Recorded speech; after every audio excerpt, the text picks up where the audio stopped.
welcome to Same Script, Different Cast, Cut to Act 1, the extension of the SSDC podcast, which I typically do with Wikipedia, Plot Reader, and Movie Pop-Up. You are with me, Seen It.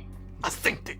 And I'd like to talk about The Outsider. This is episode 4. It's titled Que Viene el Coco. So when I put that in Google Translate, they gave me what's next, coconut, which does not sound sinister whatsoever. I also had to Google El Coco. It's a mythical ghost monster equivalent to the boogeyman, found in many Hispanophone and Lusophone countries. So El Coco, I have never heard of that, but then I wondered, I guess every country has their El Coco. I don't know if Jamaica does. They do have duppies, but that's more of a ghost, and I don't know if that would be equivalent to El Coco. Sleep, child.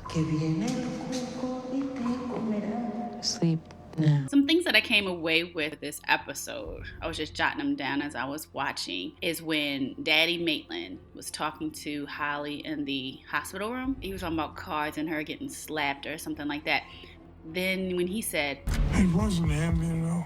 and she said, what was it? Who? What? And he's like, you know. So what is he referring to, I wonder? Is he referring to the nurse? Is he referring to his son Terry did not commit those murders? Another thing is when Ralph Anderson goes to replay the tape again of Terry Maitland in the strip club, and it looks like he scratched the strip club owner. That's another question. Did he scratch the owner? And is he the one that the shape is shifting into, what the little girl Jessa referred to as the muscly man with ink on him? So I have to look at that again because he has muscles, I suppose, and he's inked up. Another thing is with the potpourri of items that Jack is leaving for this entity, because it was so weird because it was like lampshades and sleeping bags, and he left the deer initially.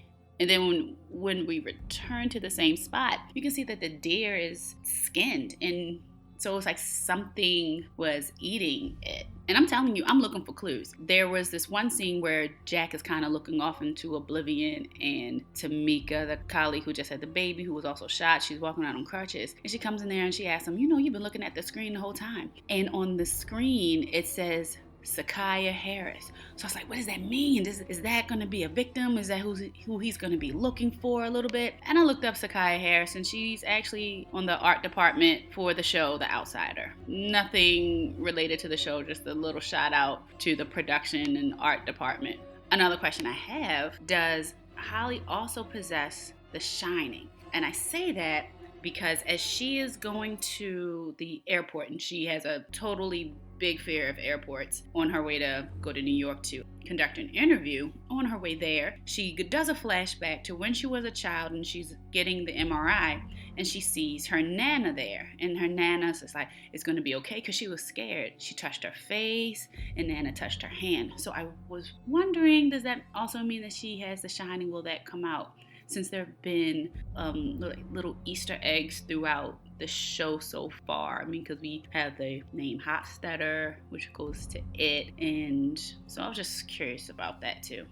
In essence, what we learned in this show, so the van thief, the teenager, confessed to Ralph and others that he saw a man, and I guess allowed him to take the van in Ohio. So the kid drew what he remembered seeing, and ended up being a melty face, which bears a clear resemblance to the hooded figure seen around the crimes in Cherokee City. These crimes and this hooded figure being everywhere, that's something only the audience has seen so far. When the guy hung himself, we saw the hooded figure. Outside the courthouse, we saw the hooded figure. So that's only stuff as the audience that we've seen. I don't believe they've seen it. However, there is video footage that Ralph has been looking at. So I wonder if any of these upcoming episodes, as he's reviewing the footage, he's going to see the same hooded figure, and it would be from the court incident. So I'm wondering about that. So now with Holly's investigation, she realizes that there's a connection between Terry and Heath Hofstadter. And then so she follows it, and she finds out that Heath met a girl when he was in New York. And so Holly follows that trail. So she's able to discern that all these people, they have in common, they were accused of murdering children, but the forensic evidence and strong alibis that these people have of being in another place. I mean, they all have that. And then in the aftermath, something else happens to the family. There continues to be additional deaths and grief for either the family of the victim or the family of the supposed perpetrator. Terry Maitland was scratched by Heath Hofstetter, doppelganger, at the hospital. The real Heath had breakfast and sex with Maria Canelle's doppelganger.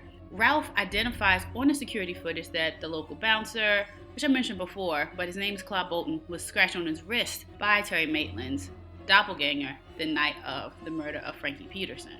So after Holly visits the real Maria in prison, and this is when she goes to New York, Maria is apprehensive in talking about whatever the entity that got her in that position to be in prison. While she's there, Holly actually meets up with a Cuban woman, and they meet at her home later. The Cubana explains her belief to Holly that the perpetrator is a supernatural boogeyman, or El Coco, who feeds on the suffering of his victims and their families. This day and age, we find it so difficult to believe in anything that we can't explain.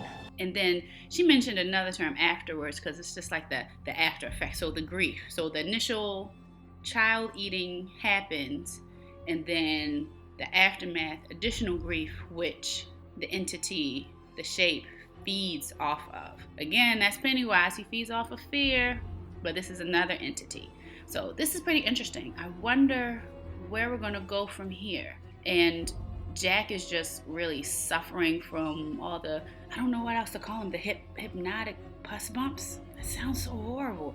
Okay, his hypnotic trance that he's in. He's really feeling it like on the back of his neck. And he continues to stockpile dead animals and furniture and lamps and stuff in the woods for whatever reason. I still don't understand all those sleeping bags. How many entities are there? Is it more than one? Curious to see what happens in the next episode.